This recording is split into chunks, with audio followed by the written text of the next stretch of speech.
What is it, Karkov? Are you so fond of her? Oh, I am sorry. She can't stay with us. She must be destroyed. Oh, Father, no!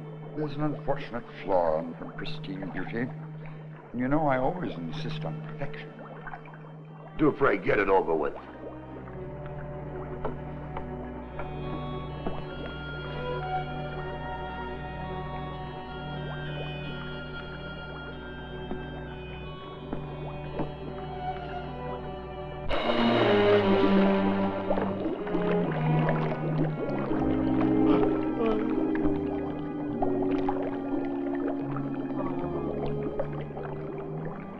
Wax thou art, and unto wax thou shalt return.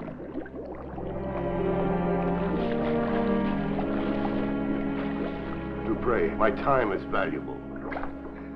I apologize for keeping you waiting, Mr. Burns. As you can see, my work goes on long after the museum is closed. Let's get down to business. I have the bank draft and the papers right here. Oh, yes, the papers. Can we discuss it upstairs in the museum? Upstairs, downstairs, what difference does it make? You know, this is the third time I've been back. Yes, I quite understand. You've been most patient. This way.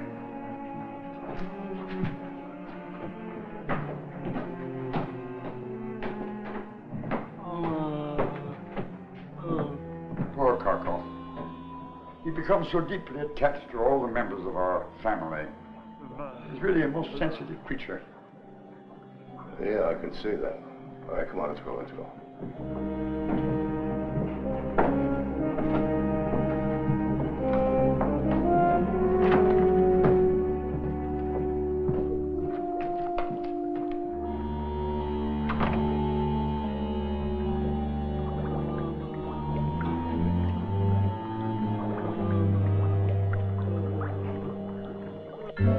guillotine at the Place de la Révolution, and the unfortunate Marie Antoinette.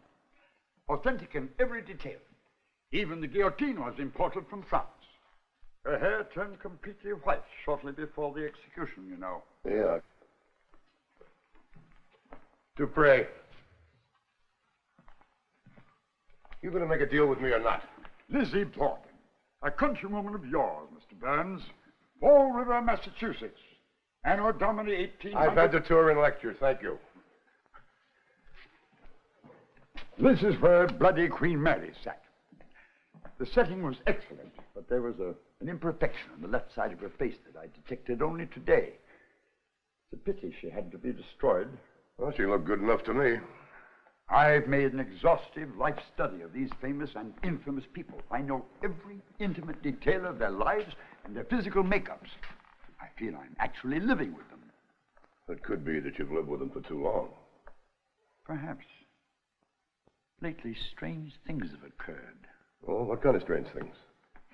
Look at Jack the Ripper. It's as if he knows what I'm contemplating. He doesn't want me to sell. Dupre, that's hogwash. None of them want me to sell. They like it here. We've been together so long. Look, my operation in New York is very big. It's just off Broadway. Now, I'll set the figures up exactly as they're set up here. Your friends won't know the difference, believe me. Then there's poor Karkov. I'm not buying any live monsters, just wax ones.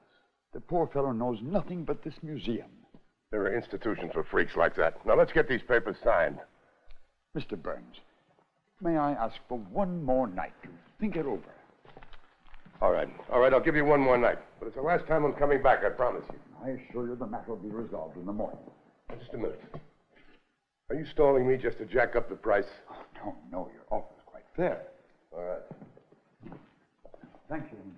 Good night, Mr. Bones. Good night. I'll see you in the morning. First day of play.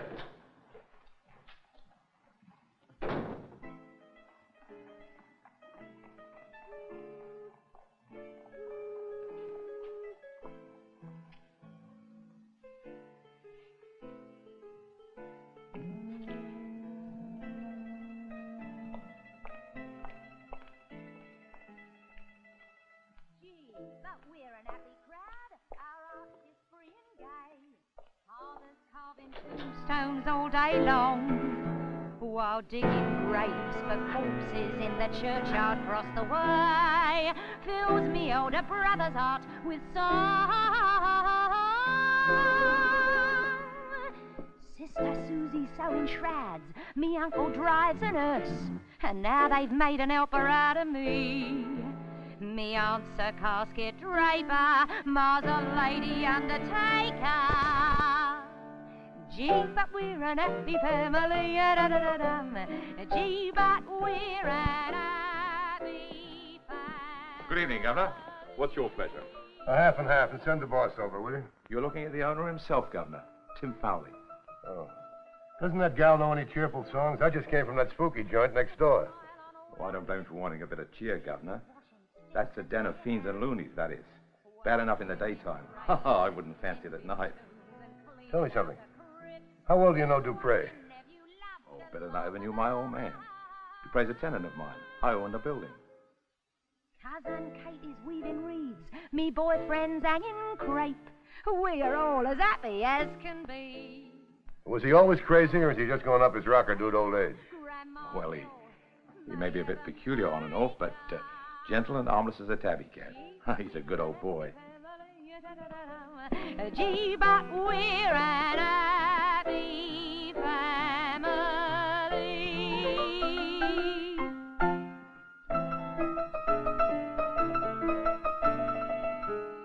Gee, but we're a cheery bunch, singing in memoriam. Pleased to have another soul depart, and seeing fires crackling in the crematorium warms the cockles of me happy heart. Flossie Fisher's formaldehyde. Yeah, Governor. Oh, thanks. Their handiwork is quite a joy. How do you get her to stop that funeral dirge? Oh, and it's a long one, Governor. The only thing that shuts Laurie off is when some bloke takes a fancy to her and stands for a drink or two. I take a fancy to her, but not that lousy song.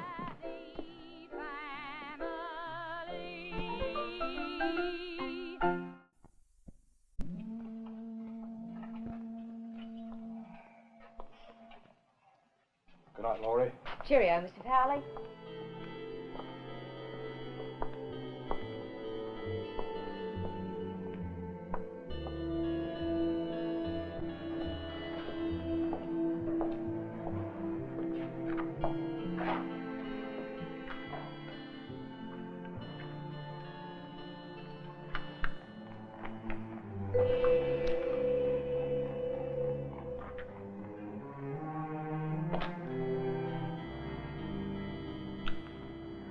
Thanks, love. Can I give you a lift? I'm sure you could, Governor, but not tonight. Oh, come on. I'll treat you right. No doubt, but my engagement book's full up. Pop around in a day or so, there's a love. All right, in a day or so.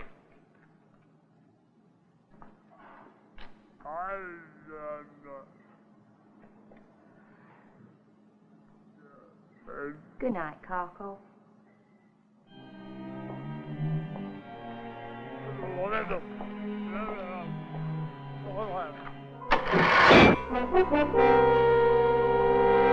You've betrayed us. No, I wouldn't do that to you, Jack. Believe me, I wouldn't. Please believe me. Betrayer.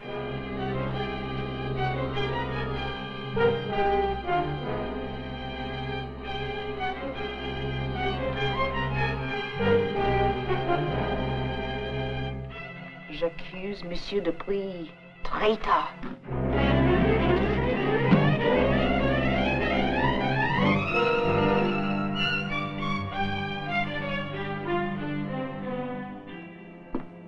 Liar, Dupree. No, Lizzie. No, I didn't lie to you. Please believe me. I didn't lie to you, Lizzie. Liar. I wouldn't lie to you, Lizzie. Please believe me. Liar. You pray. We won't let you sell. You pray. I'm not going to sell. I was talking about it, but I decided against it. Liar. Please believe me. Please. Betrayer. Liar! Liar! Traitor. Judith. Traitor. Liar! You've betrayed us. Liar. Liar! Traitor. You've betrayed us. Liar. Traitor. We won't let liar. Believe me.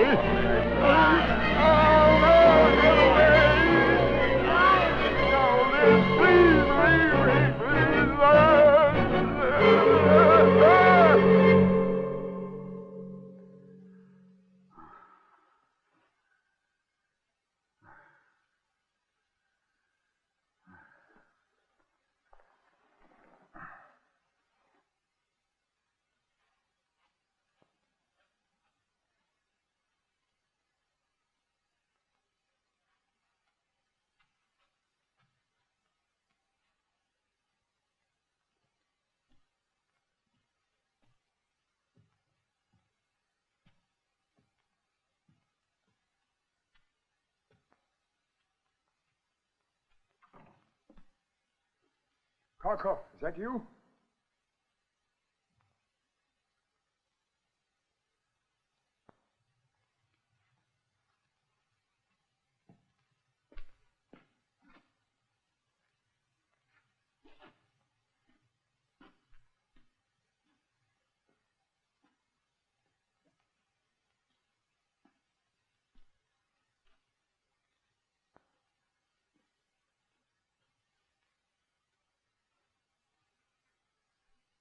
My friends, I explained it to you.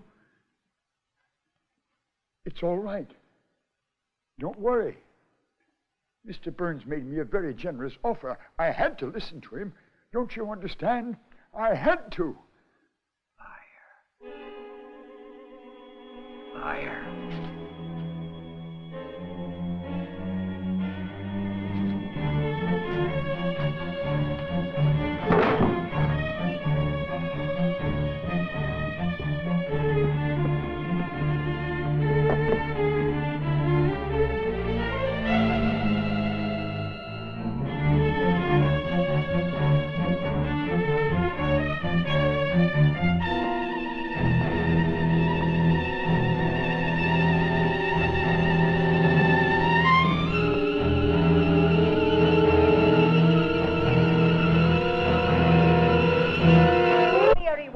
rotten in a sea of his own blood, they say.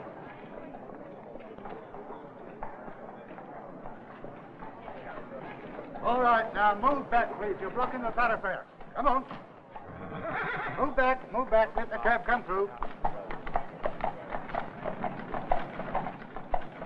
Now, I don't know what you're all waiting here for. The museum is closed. Won't be open for some considerable time, so why don't you all just go home peaceful? See, London's very own Jack the Ripper.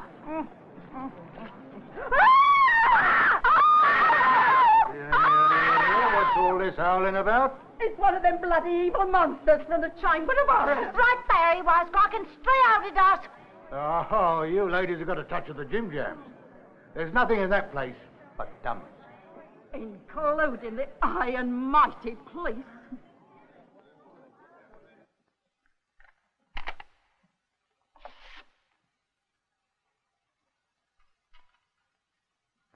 Been dusted? No prints?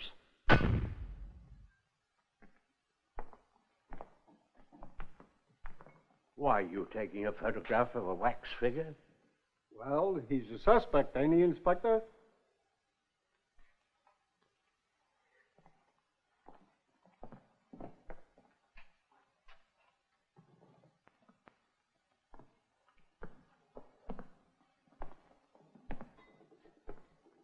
Now then, Mr. Flexner, you say you were a partner of the deceased. No, I did not say that, Inspector Daniels. I am not a legal partner. I was Mr. Dupre's associate for a great many years. Coroner tells me the death occurred 6 or 7 hours ago. You found the door securely locked when you came here at 8 o'clock this morning? When I arrived at 7 o'clock this morning. Yes, 7. Bit early to report for work, isn't it? You don't open to the public until 10. I've already explained that. I live quite close by in High Holborn. I had a lot of work to catch up on, and yesterday was my day off, so I went to Brighton. Not aware of a train that arrives from Brighton that early in the morning? I came back from Brighton last night. Yes, and went to your rooms. No, I spent the night with some friends in Longacre. I already explained that, too. Quite so. You explained it twice, without a hitch. Very nicely. Thank you, Mr. Flexner.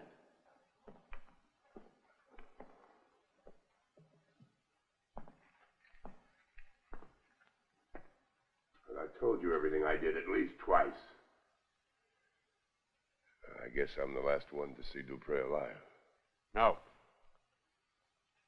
No, not the last one, Mr. Burns. Unless you murdered him. Inspector? I think you ought to have a look at what's turned up in the cellar. It's Karkov. Poor soul. I'd forgotten all about him. He'd be a hard one to forget. Not when you get used to him. Some dreadful accident when he was a child left him a deaf mute, and the police found him abandoned, didn't know what to do with him. So Dupre took him in, gave him this place to live, let him do odd jobs around here, treated him like a son. Some say not without reason. You tried to question him, Sergeant Hall? He reads lips. I gather he didn't notice anything unusual during the night. I'd ask him a whole lot more. Such as, Mr. Burns? He knew I was discussing business with Dupre last night. He was here.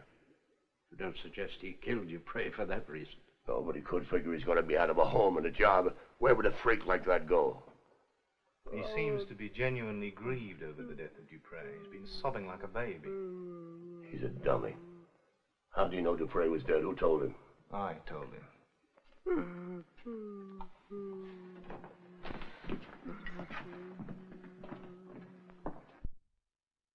I say he's sick. Look at all those pictures of that cheap woman. You're heading up a blind alley, Mr. Burns. Coroner says that Dupre was stabbed by a right-handed man. This fellow's right arm is withered. Useless. Forget it. Bloody slaughterhouse. Strange, with all these weapons. Why did the killer go to the trouble of using the Ripper's scowl? Yet that's precisely what he did. And wiped it. Is there anything of value missing? Well, I don't see anything here. I'll take a look upstairs in Dupre's living quarters.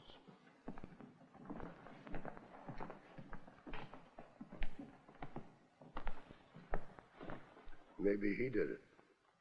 A wax dummy, Mr. Burns. The real Jack the Ripper. You never caught him, did you? Sergeant Hawks here is a bit of an expert on Jack.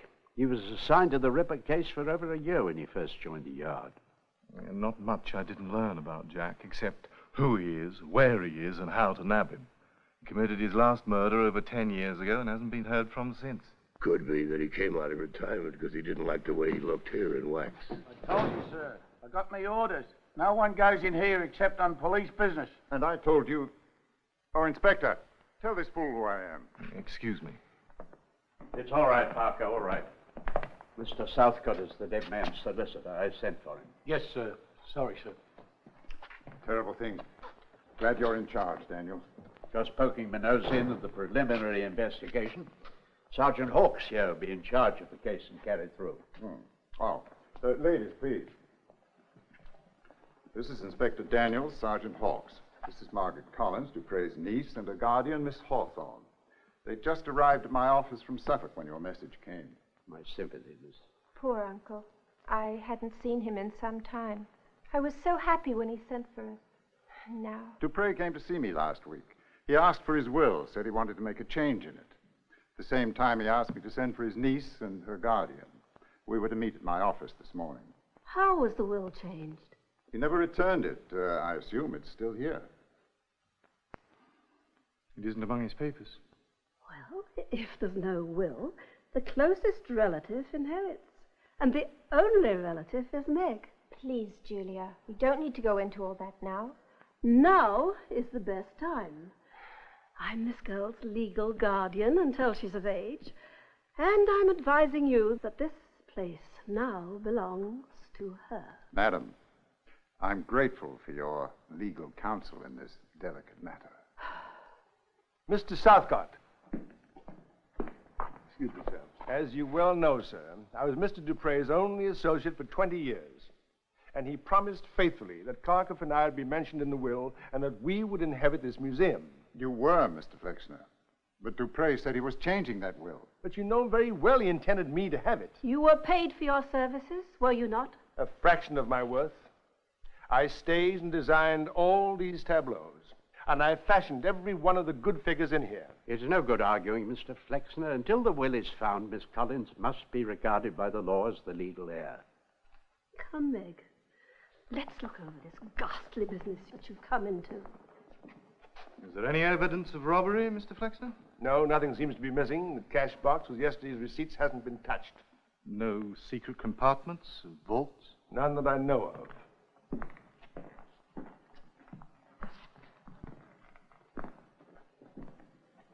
I couldn't help overhearing. You the new owner, miss? I'm Miss Hawthorne. Please discuss any business matters with me. Well, I had to deal with Dupre to buy the waxworks. That is ridiculous. He never would have sold the museum. You probably tried to talk him out of it. We never even discussed it. He always promised that I would end up with the place. A man forgets his promises when you shove a fistful of money in his face. The offer is still open, ladies. We shall need a little time, Mr. Burns. Drop around after the funeral. Well, I've waited this long. Good day, lady. It does seem strange Uncle would sell. He devoted his whole life to this place. Well, we may not sell either. First we'll move in, then we'll open for business and see how well the place does. Live here? Well, we can't afford a hotel, Meg. After all, this place is yours. Oh, and there's quite a crowd out in front, and I'm sure there are hundreds of dear, morbid souls anxious to pay to see where murder was done. That's crass and ghoulish. With poor Dupre not yet decently in his grave. It's all very well for you to moralize, Mr. Southcott. You're a rich lawyer, and you can afford sentiment. We can't. I mean to get as much out of this place as possible, as soon as possible. I'll let you know precisely how much you'll get as soon as I've had a chance to examine the estate. I expect an accurate accounting. Good day, madam. Miss Collins? Going back to the courts? Yes. I'll drop you off. You're in charge now, Sergeant. Keep in touch for the yard. Yes, sir. Do you really intend to operate the museum, Juliet? I certainly do. There's a great deal more to it than just opening the doors, you know. There are the lectures, the design and maintenance of the figures. Very well, Mr. Flexner. You may stay on and function as usual, at your regular salary. That's most generous of you, considering I've spent a great deal of my life here and have nowhere else to go. And what about Kharkov? I remember him, poor man. I saw him when I was here as a little girl. He does odd jobs around here and works for practically nothing, a shilling a week. His price is right. Let him stay on for the moment. Thank you. It's all right, Kharkov. You're going to stay. You're going to stay. Sergeant Hawkes? See that he gets it.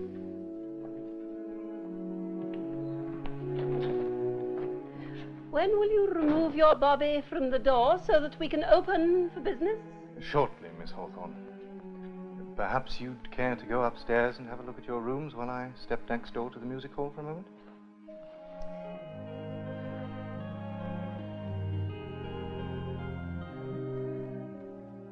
Just like man on the street. Used to drop in for a pint and a chat now and then.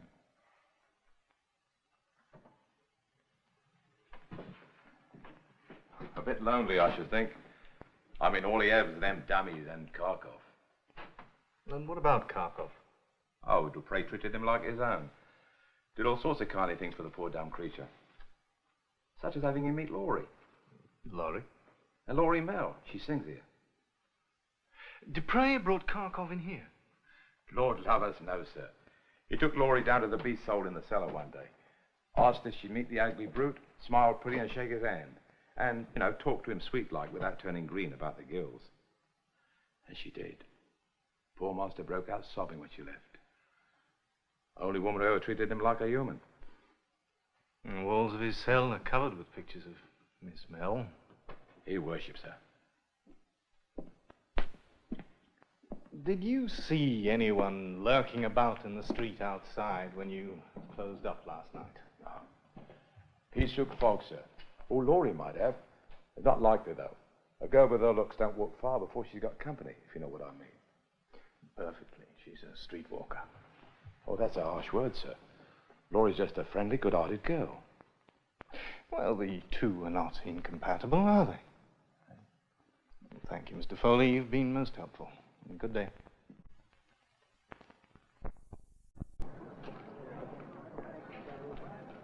They say it was Jack the Ripper slashed the old man's gullet.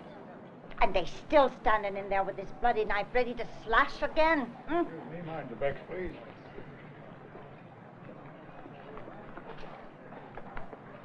Ladies and gentlemen, the museum is now open. Only those with tickets, if you please. There'll be another tour in an hour. Now, if you'll follow me. Just give your tickets to this gentleman here. Grapes.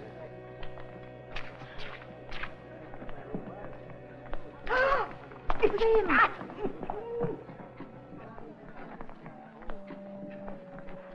Poor Kharkov. It's terrible to trade on his appearance that way. He's no doubt hardened to it by now. In these aisles, ladies and gentlemen, you will meet some of the most fiendish monsters in all history. You'll meet vampires, cannibals, poisoners, stranglers, stabbers, and rippers.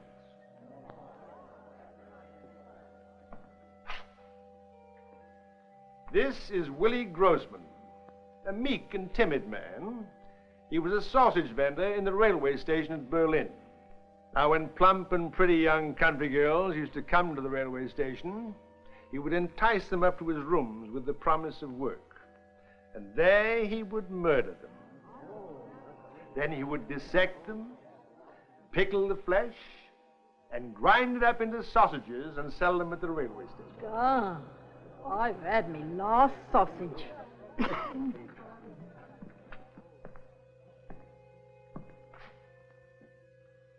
This is Constable Henry Bolt, A London bobby who strangled 22 people in a little more than a year, just to relieve the monotony of his nightly rounds.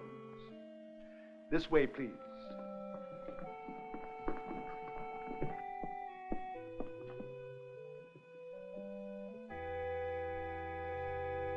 Now, here we have the infamous Lizzie Borden of Fall River, Massachusetts.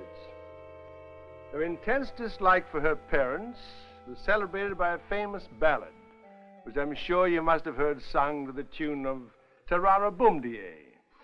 Now, let me see, how does it go? Lizzie Borden took an axe and gave her mother 40 whacks.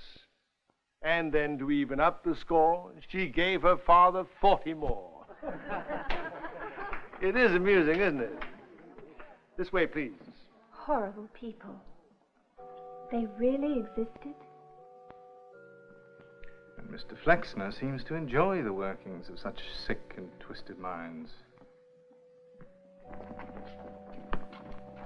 Now, ladies and gentlemen, if you just gather round, I will show you the most infamous murderer of all time, Bluebeard, also known as Camara the Accursed. Among his victims were his 4 wives, slain by strangulation, poisoning, bludgeoning, and burning. And now, if you'll come over here.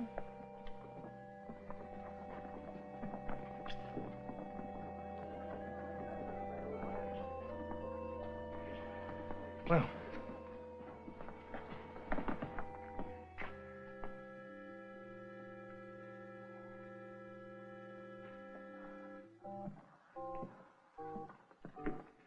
this is Lucrezia Borgia, daughter of a pope, patroness of poets, and a pretty poisoner of people in her younger and more frivolous days.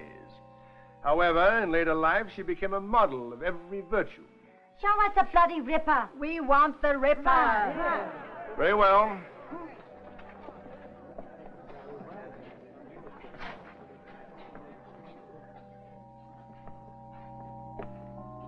And there he stands, Jack the Ripper, this fiend with the skill of a surgeon, who has committed at least 20 murders in the city of London. And only this morning, another foul murder was committed in this very museum, with that same scalpel he has in his hand now. You see, Jack the Ripper was never caught. He could very well be alive today. He could have been in this room to examine his likeness. As a matter of fact, he could be in this room at this very moment. Now, ladies and gentlemen, if you'll follow me to the next exhibit, I will show... madam. You keep your hands off Jack, and he might keep his hands off you.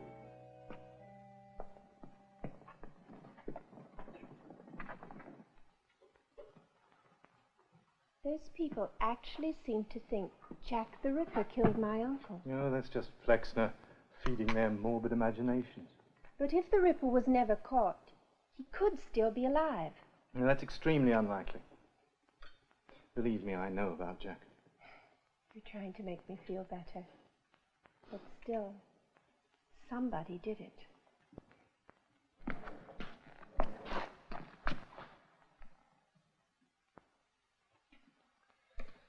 Well, that was the first tour. I think it went off rather well, don't you? Your stories were terrifying. They were meant to be. I suppose you've told them so often they've become rather dull and tedious to you by now. No, actually, it was my first time. You see, Mr. Dupre took the tours and gave the lectures. I thought he dwelt too much with the victims, so I urged him to spend more time with the murderers, their drives, their twisted motives, their phobias. And I was right. It was much more effective. Miss Collins, I'd like to go up and have another look at your uncle's papers and personal effects, if I may. Of course.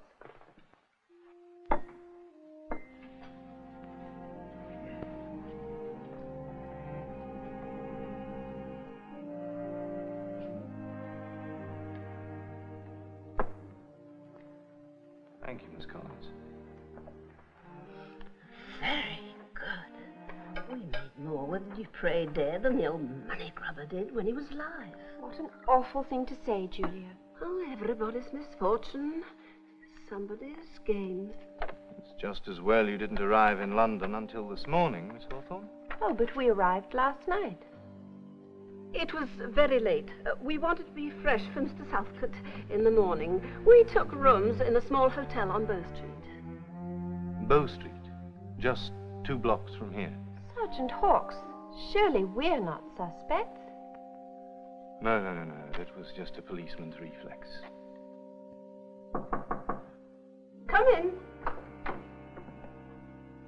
I've closed the museum for the night. I'll be back at my usual time in the morning. You have a key? Yes, of course. I always open up. I'll open. Give me the key.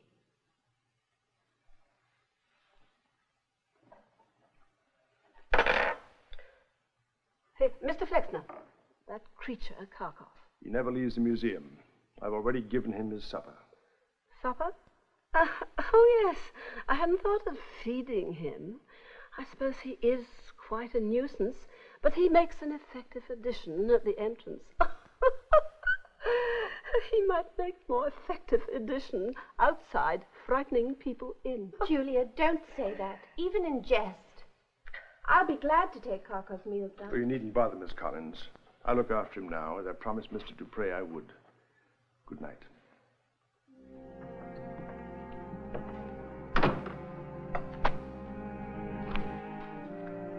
I'll be back when you open in the morning. Thank you for the tea. Well, there's no need to see me out. I'll see the front door is properly locked, and may I suggest you keep it that way? We won't open it to anyone till you arrive, Sergeant Hawkes. Fine. Good night, ladies.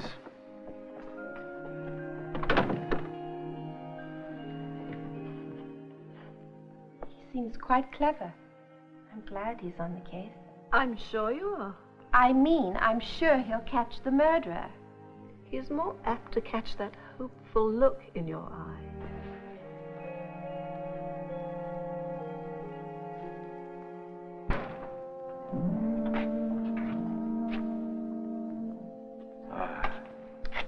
Things may pick up a bit tomorrow.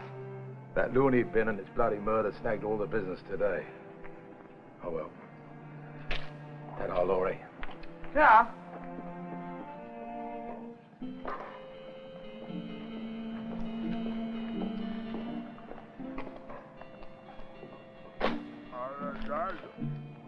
Sweets to the sweet.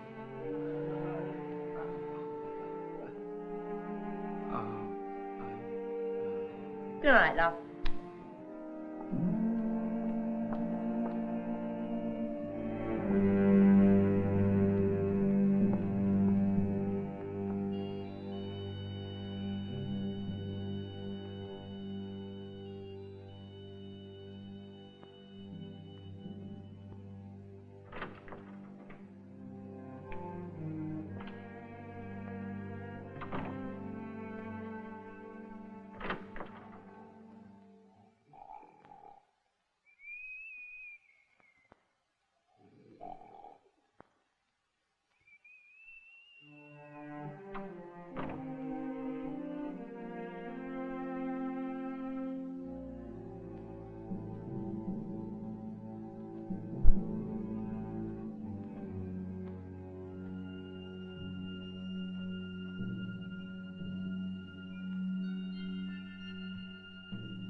Kharkov?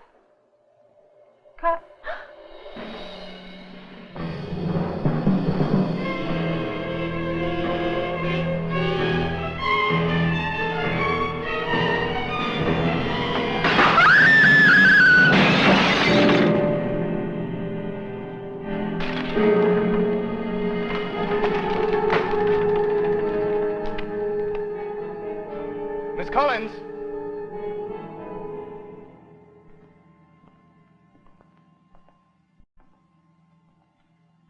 Miss Collins?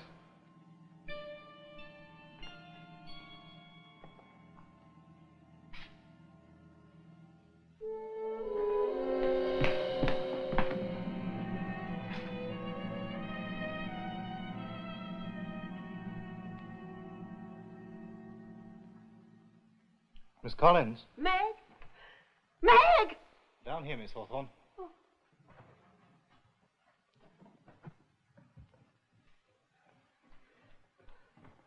What happened, Sergeant? Well, you're all right now. Sit down. Now, can you tell me what frightened you? I couldn't sleep. I came down to get a glass of milk. I heard noises in here. Then I noticed. Lucretia Borgia. Her hand. The hand is broken off. Is that all that startled you? Not broken. Cut. The Ripper did it. He moved. Now, Meg, you are having a bad dream walking in your sleep. I saw him move. He came at me. No. Please believe me, Sergeant. Let's have a look, shall we?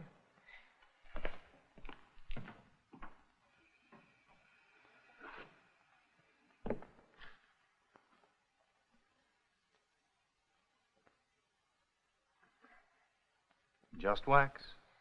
I'm sure I saw him move. And what about Lucretia Borgia's hand? Oh, the work of some vandal in the crowds today. We just didn't notice earlier. No, Julia. I saw both hands on the woman just before I went to the kitchen. The hand isn't there now. There. If it was only just cut off, how did it leave the room? Nobody else has been in or out.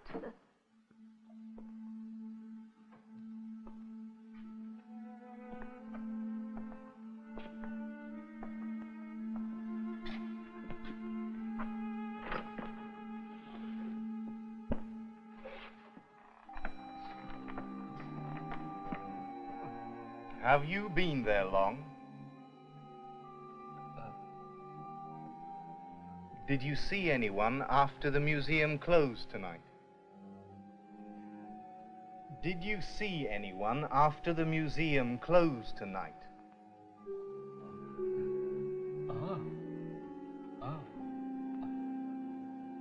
Very well, you may go back to bed now.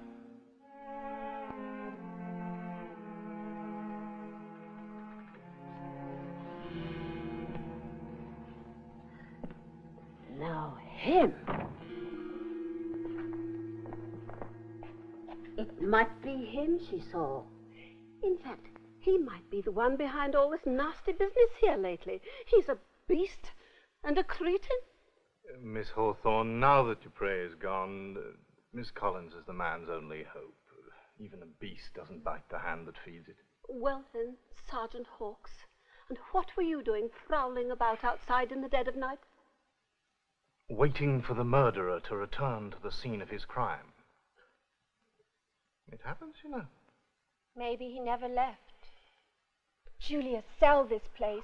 Let's get out of here as soon as possible. All right, Meg, we'll see. And I don't care what the price is. Just get rid of it. But this is all you have, Meg. You can't just give it away. Let me handle the business. Ladies, I suggest you try to get some sleep now. Thank you for being so quick to respond, Sergeant. I'm glad it was nothing more. No, and I'll see that the glass in the front door is replaced first thing in the morning. At Scotland Yard's expense, I trust, since you broke it? Julia! At the Yard's expense, naturally. Good night.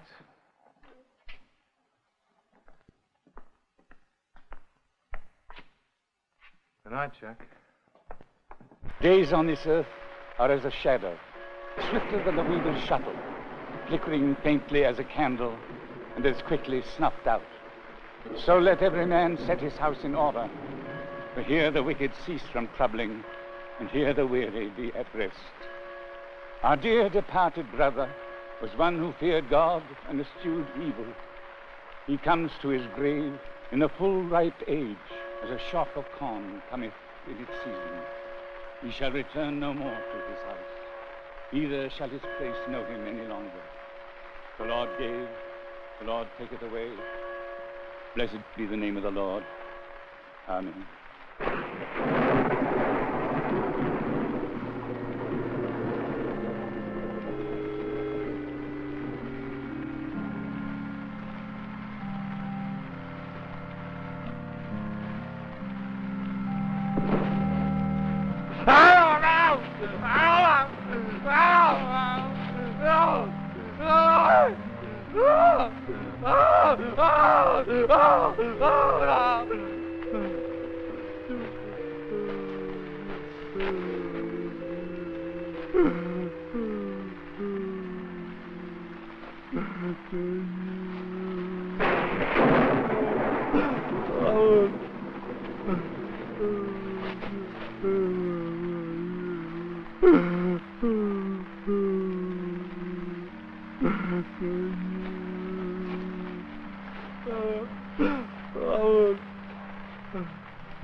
I knew he shouldn't be allowed to come.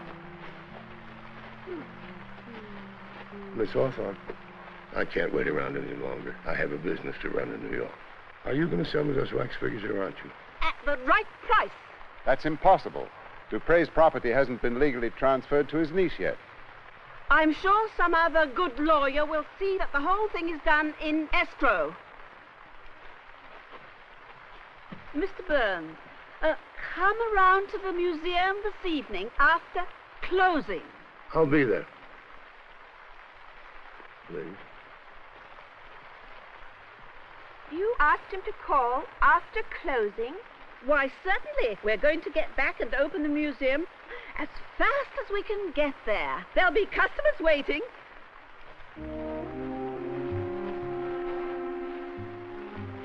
I'd say the period of mourning is officially over, wouldn't you?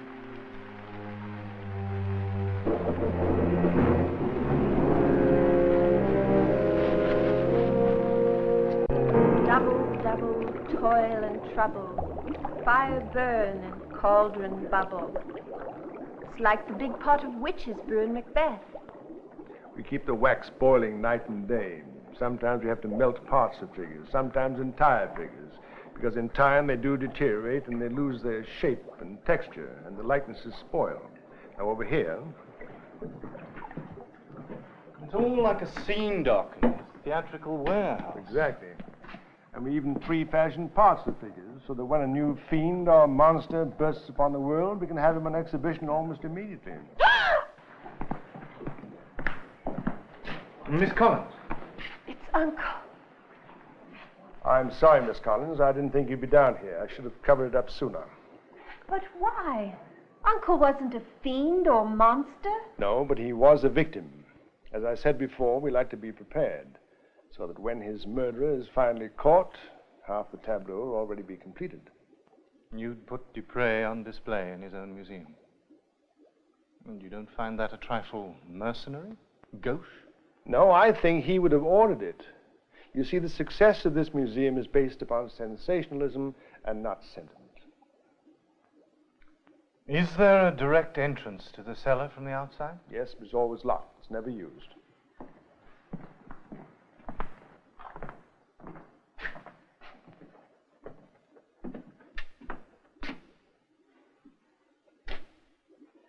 Well, it certainly hasn't been used in a long time, but there must be another way to enter the museum.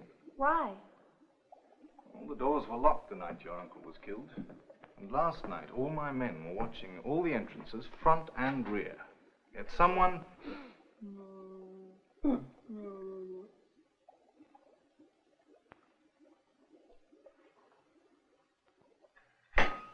You know it's a pleasure doing business with somebody that can make up their mind. I'll bring over the bank draft and the papers tomorrow. Well, splendid. And I'll have my crew come in next week and take all of this stuff out. Well, at your convenience. And I wish you luck with the monsters in New York. Thank you. Good night.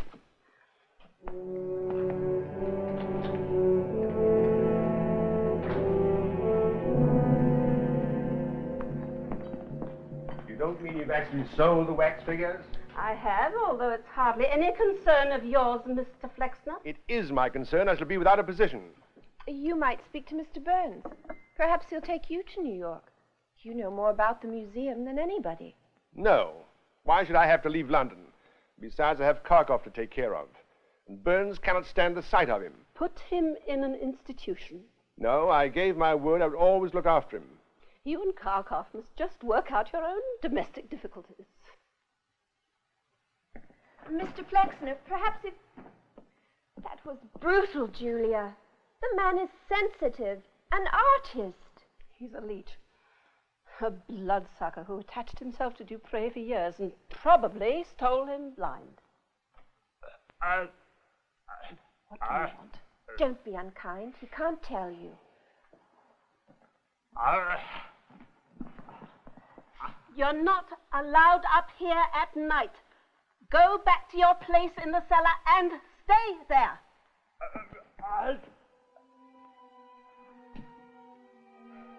Kharkov, you mustn't grieve about Uncle. He's at rest now, just sleeping peacefully.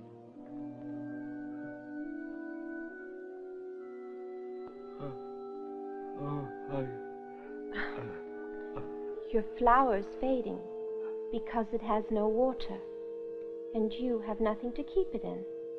Is that it?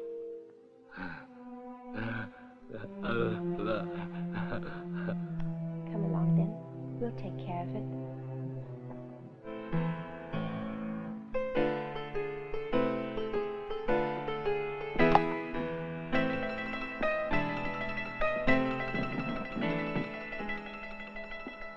Gee, but we're an happy crowd. Our arts is free and gay.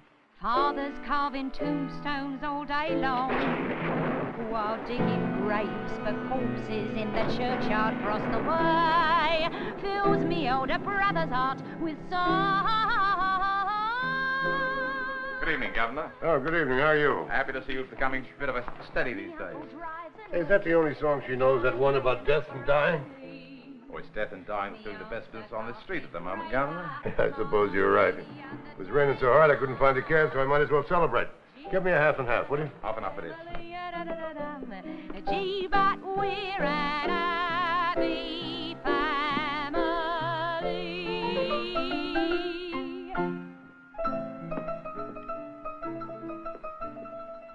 Here we are, Governor. Oh, thanks. Say, Farley, would you join me in one?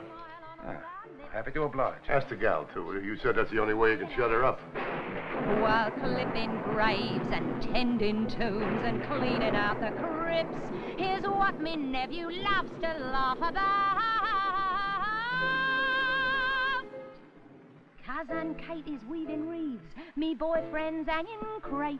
We're all as happy as can be. Grandpa's a coffin maker, Grandma's ill, may heaven take her. Gee, but we're an happy family. Gee, but we're an happy family.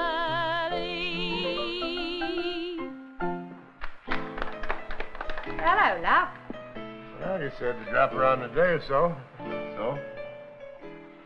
Oh, you do have a knack for bad timing. I've got another engagement directly after work. Break it. And that's not the way I keep my friends up. Here we go. Is it a special celebration of some sort? Yeah, I just closed the deal. Deal, Governor? Yeah, I bought all those wax figures in the joint next door. Every ugly one of them. Oh. Good evening, Mr. Flexner.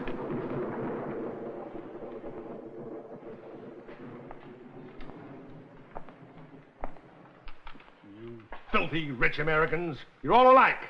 You don't give a damn about anybody. I don't give a damn for your opinion, that's for sure. Come over here with your bloody dollars and cart something off that I've slaved years to build. All right. I've got money. That's how I get what I want. You've got talent. Build another waxworks. This took me a lifetime. Take another lifetime. You rotten beggar. Hold on, Mr. Flexner. You can't come in here and insulting customers. Now, come on, step over the bar and I'm leaving. But I warn you, Mr. Burns, this time your money won't do you any good. I'm not going to allow you to plunder my wax museum. I'll see to it.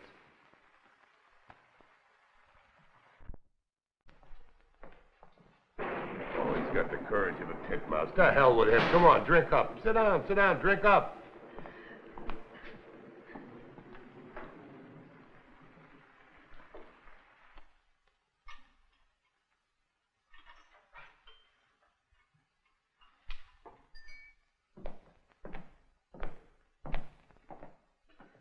Come along, Mr. Burns.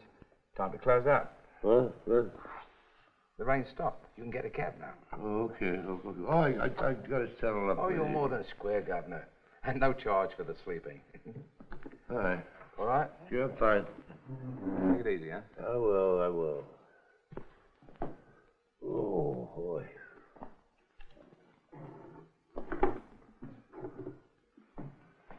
Okay.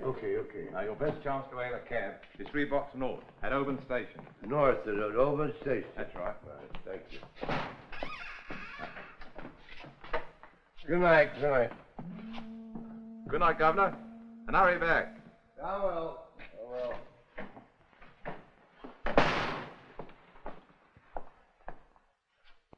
Well, I see he made it. Wobbled off to get a cab.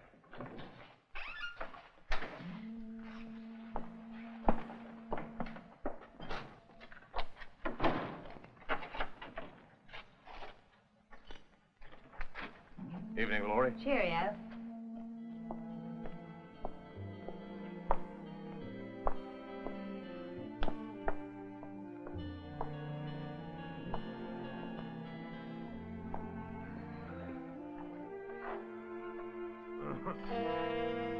Mr. Burns, I thought you was on your way home. I'm still celebrating.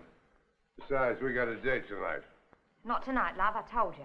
My money's as good as any other guy's. It's not a matter of money. Wait a minute, you tramp. Hey! What were you doing? Just being cute with me back there in the saloon? Hey, none of that.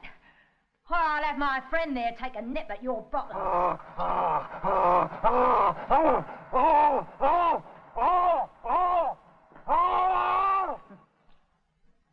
That's telling him, love.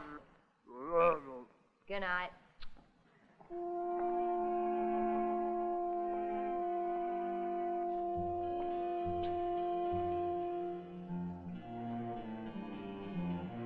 Sleep.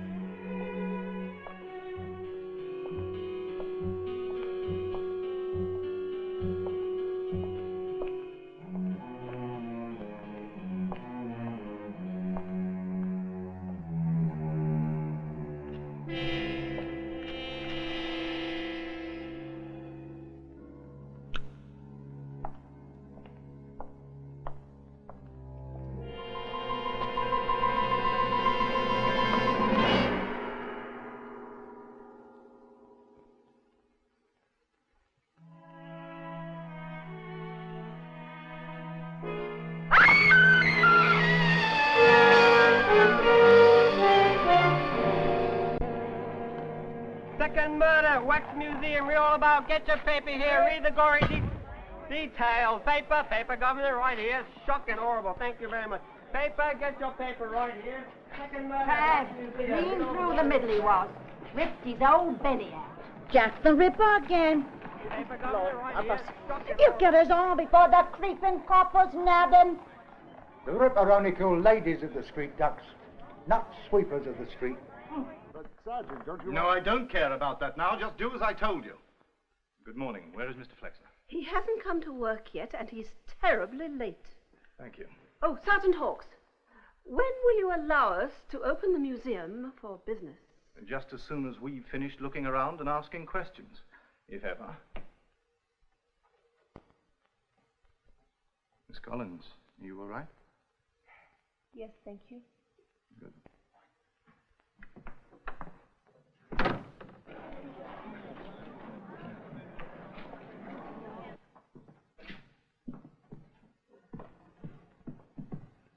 No prints.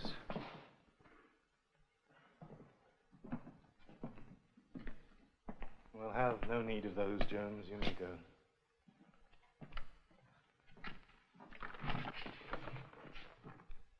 Kharkov, did you see anything or anyone during the night? Good.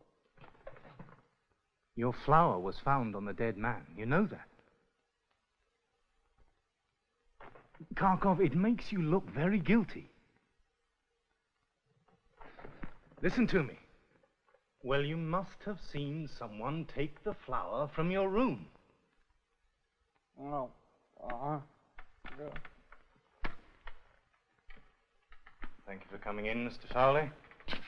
Please be seated. I was just opening up when your man handed me the news shocker and asked me to step over. I mean, it's getting like a bloody butcher shop in here. Yes. Now, did you see anyone at all after you closed up last night? No, sir. But begging your pardon, sir, didn't I just hear you say the poor beast here was guilty? I said he looks guilty. The white carnation he took from Dupre's coffin was found in the dead man's buttonhole. Gone. No, it's too obvious, too much of a calling card. Oh, I see what you mean, sir.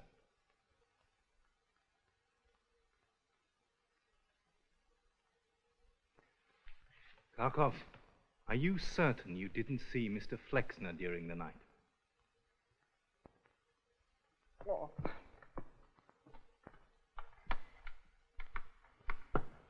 Very well, you may go back to your room. You may go back to your room, Kharkov.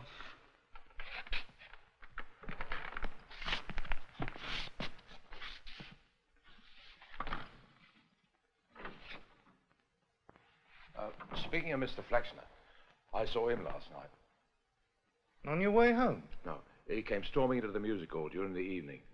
Mad as a boiled owl at Burns he was. They had a run-in? No, a bit of name-calling was about the size of it. He didn't fancy the idea of Burns making off with all them monsters. Did Flexner threaten him? Said something about stopping him. He'd see to it. Well, Laurie might recall exactly. Thank you, Mr. Fowley. That'll be all for now. Anytime, Sergeant. Mr. Flexner, about last night, I'm sorry. Oh, that's perfectly all right, Mr. Fowley. Perfectly all right.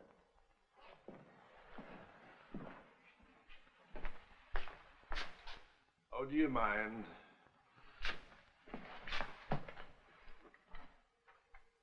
You're very late, Mr. Flexner? No. Mr. Burns is very late. The late Mr. Burns. You know about his death. Yes, I was on my way to work when I read about it, and I might add, with a great deal of pleasure.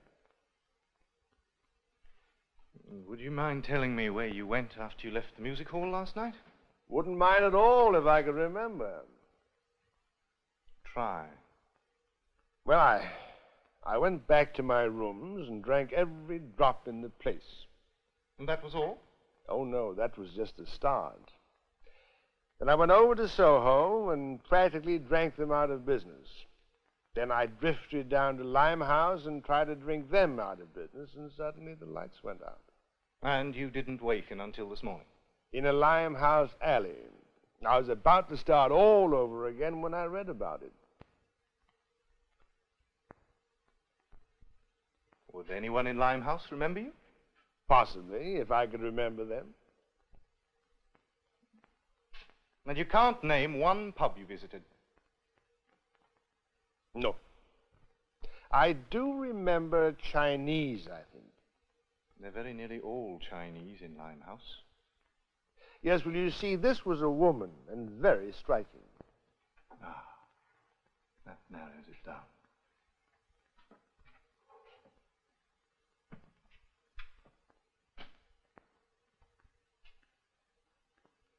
Another question, Sergeant. No, not a question. An observation. I had the feeling your face was vaguely familiar. Now I see there's some resemblance between you and Jack here. Well, you see, no one knows what the Ripper really looks like. So as I had no model to guide me while fashioning the figure, I might have been guilty of a slight touch of vanity. Odd sort of thing to be vain about. Mr. Flexner. You're late, and you look a disgrace. I feel splendid. Yes, no doubt you're delighted that we've lost our buyer. And have you finished poking about Sergeant Hawks? For the moment. Then may we please open and take advantage of the brisk trade waiting outside? Very well. Open up. Cash in. Oh, thank you. And for heaven's sake, Mr. Flexner, go somewhere and tidy up. And do gargle.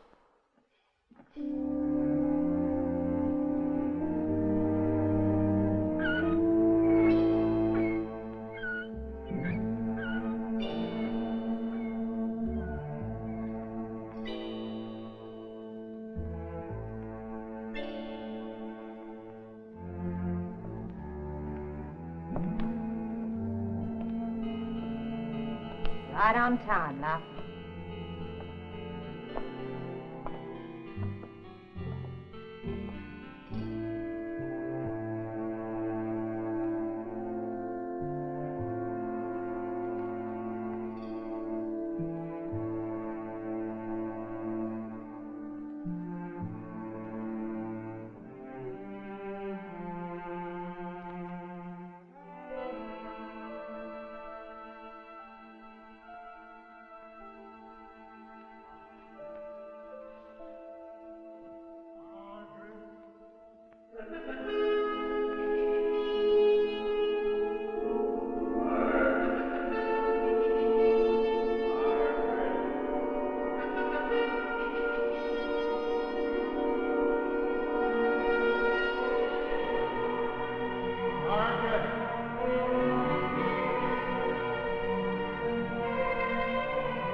What on earth made you scream like that? Another bad dream? Yes, I had a nightmare.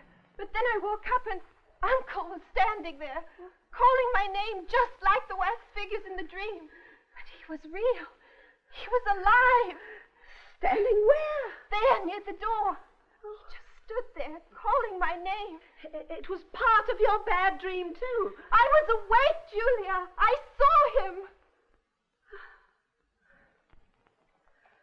Meg, listen to me. I hurried over as soon as I heard you scream, and that door was locked. I couldn't get in. You know that you unlocked it for me from the inside. I don't care what you say, Julia. I saw him. Don't talk about it any more tonight. I'll stay with you till morning. In the morning, I'm packing my bag. And I'm going away. I don't know where, but away from here. I wish you wouldn't, Miss Collins. I have a reason, a theory. You don't believe me either. You're like Julia. You think I'm a silly child having bad dreams. Not at all. Your uncle's death wasn't a dream. No, it was Burns. However, I think someone is only trying to frighten you. And I promise you every protection if you'll stay. Just give me another 24 hours. All right, Sergeant Hawkes, I'll try. Good. Now, what I think you need is to get away from all this for a moment. Change of scene, a bit of relaxation. What have I been saying? I'm going to the East End this evening, to Limehouse. I don't suppose you'd care to join me for supper at some exotic Oriental restaurant, would you? Limehouse? I've never been there. Sounds exciting. If Julia will agree. Oh, I'll approach her. I rather think she'll be in a compliant mood, what with all the business the museum's been doing today. With 2 unsolved murders on your hands, what will Scotland Yard think of your squandering time dining a lady in Limehouse? Oh, I'm going on a matter connected with this case. Oh. Yes, it is business, but I eat, you eat. If I combine all 3, I'm not squandering time, I'm saving it. Shall we say 8 o'clock? 8 o'clock. Till then. Goodbye. Goodbye.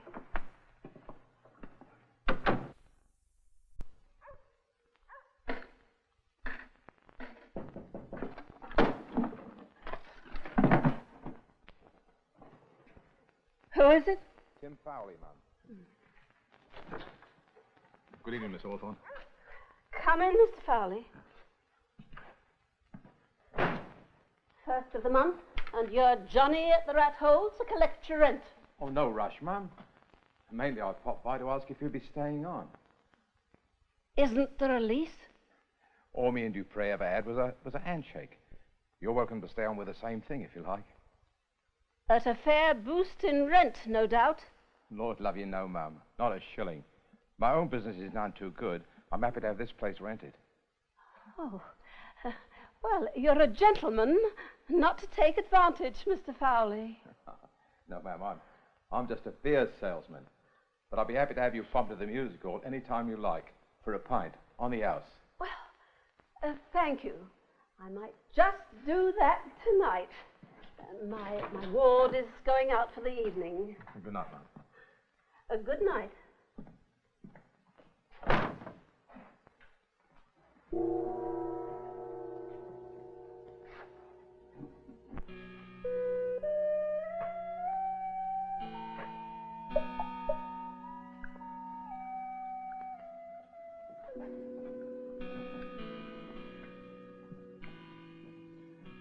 The Chinese serve the slipperiest food in the world, then hand you a pair of slippery sticks to pick it up with. Would you ask the Dragon Lady to come in, please?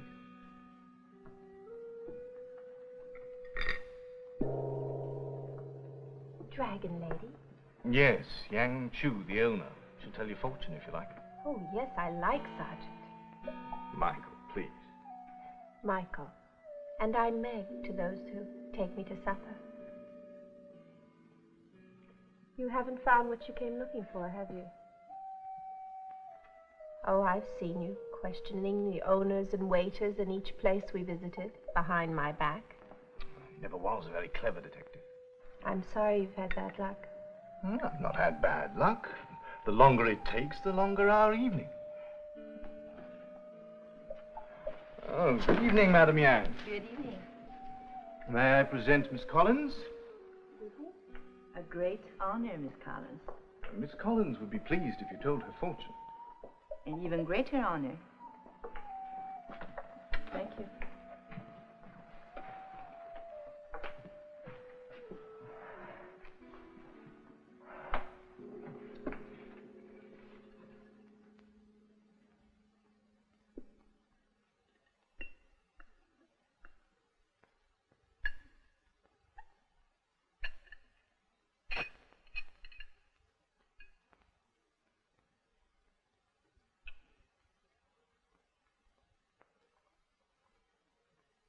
drop them all worth the plate. Go ahead.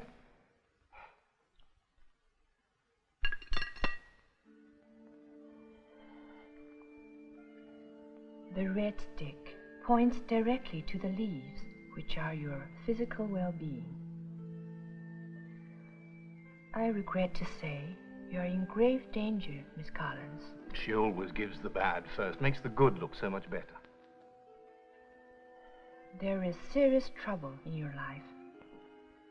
Someone from beyond the grave is trying to contact you. Uncle. Ah, this one falls across the leaves of your heart. There is hope. Here it comes. Things will change. You will soon come into a great deal of wealth, and life will be very different for you. The lavender stick. Very good. It tells you to trust a tall stranger who has recently entered your life. Lavender? Thank you for adding that, Madame Yang. I add nothing. The leaves and sticks tell all. Perhaps you could tell a little of my future, Madame Yang? If you will hand me your cup. Without the sticks. A man named Flexner works at the Wax Museum, do you know him? Yes, I have seen him. Night before last? He was here. Quite late, say almost dawn? The law requires we close at 2.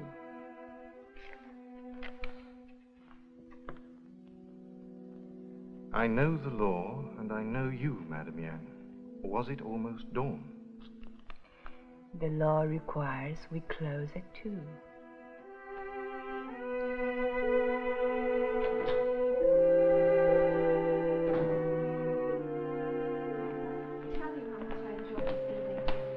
Julia, what are you all doing here? Southcott insisted on seeing you, although it's a lot of flim-flam in my opinion. I have a letter concerning you, Miss Collins. A letter concerning me? Also Mr. Flexner and Kharkov. It's from Claude Dupre, posted the day he died. Somehow it was lost or misdirected in the post.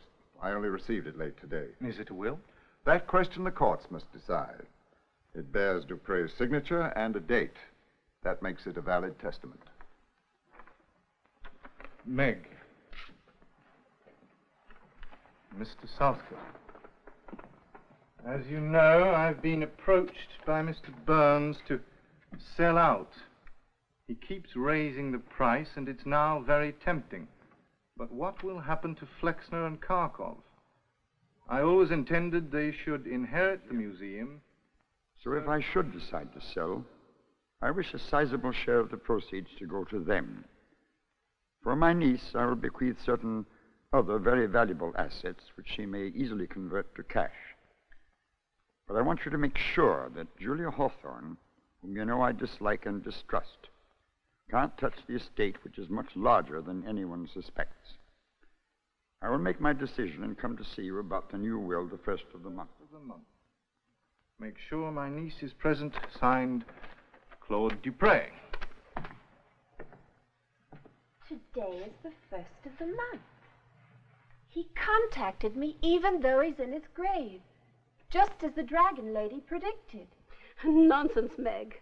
Dupre posted the letter while he was still alive. If he posted it at all. Mr. Southcott, in my opinion, the letter clearly establishes you as the executor of Dupre's estate. Thank you, Sergeant. Miss Hawthorne, you may stay here and operate the museum together with Mr. Flexner until the courts have ruled on this document. How do we know this letter, curiously misplaced until now, isn't a forgery? The signature can be quickly authenticated. May I suggest you leave this dismal place, my dear? Take rooms or go to an hotel. I've been begging to.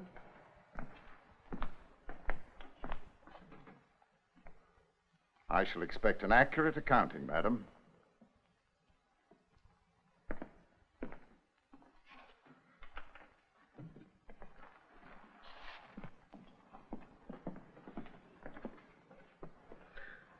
Southcott won't let go. He knows something. Lawyers always wind up with a juicy piece of every estate. Dupre Dupre's letter indicates the estate is much more valuable than anyone suspected. I knew the old muckworm had a fortune hidden somewhere, and we're not leaving this place until we find it. Michael, I know I promised to give you 24 hours, but... Only a few more hours. I brought you this.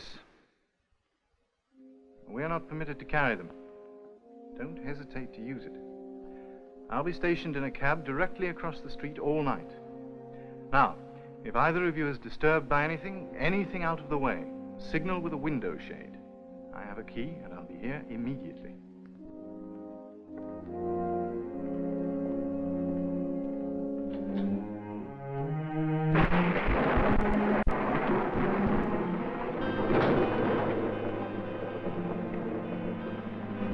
Same old dreary jaunt as usual, Mr. Fowley. Same as usual. Here's hoping you bump into something pleasant for a change. The same for you, Laurie. Good night. Cheerio.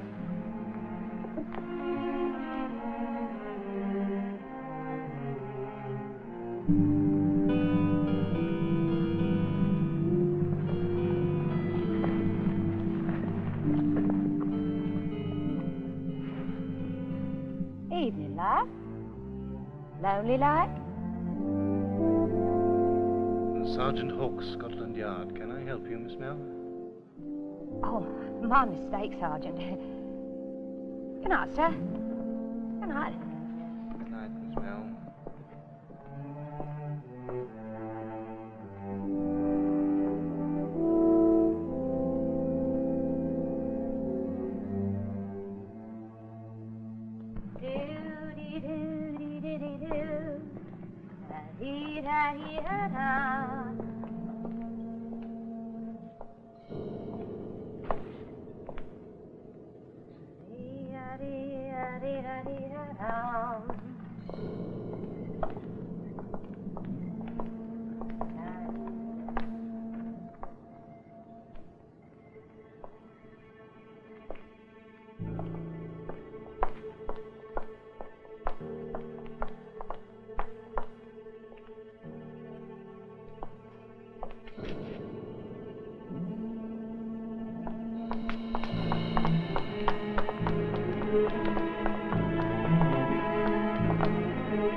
Love it. Never thought I'd be happy to see a cop. Here. What are you up to in that outfit?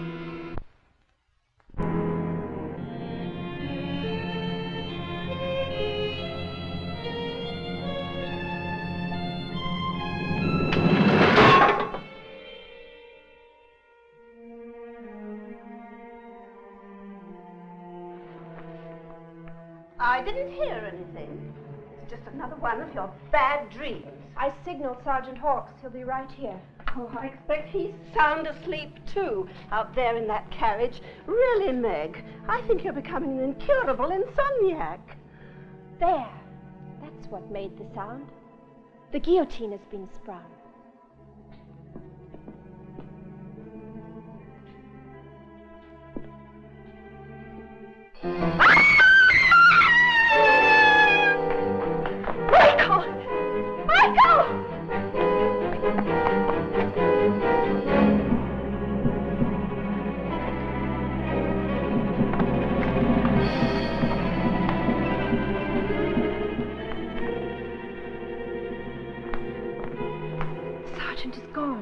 What do you mean, gone? Carco. Maybe he can do something. Maybe he already did. Give me that pistol. It needs a steadier hand.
was after Dupre's hidden treasure from the outset.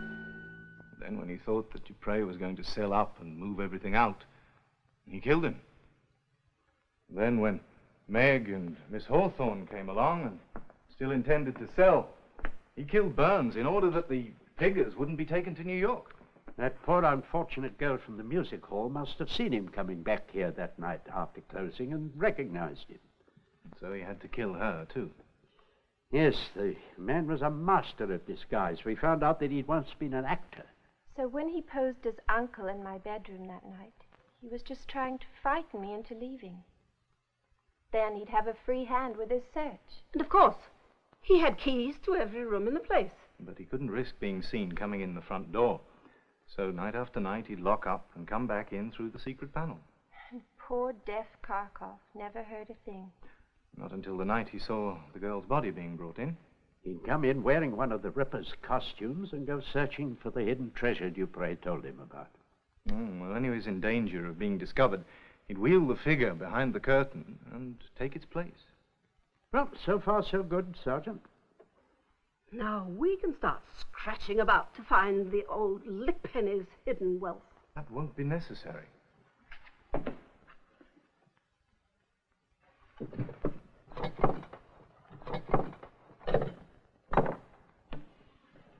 Not one of these instruments from the Ripper's bag is surgical steel. They're all platinum. The world's most precious metal. Dupre must have spent years forging them himself. And hid them in plain sight in the Ripper's bag, a la the purloined letter. Yeah, it was audacious, but it worked. Then these tools are the other assets mentioned in Dupre's letter. The Dragon Lady was right then. Yes, your life is going to be different. It is finished.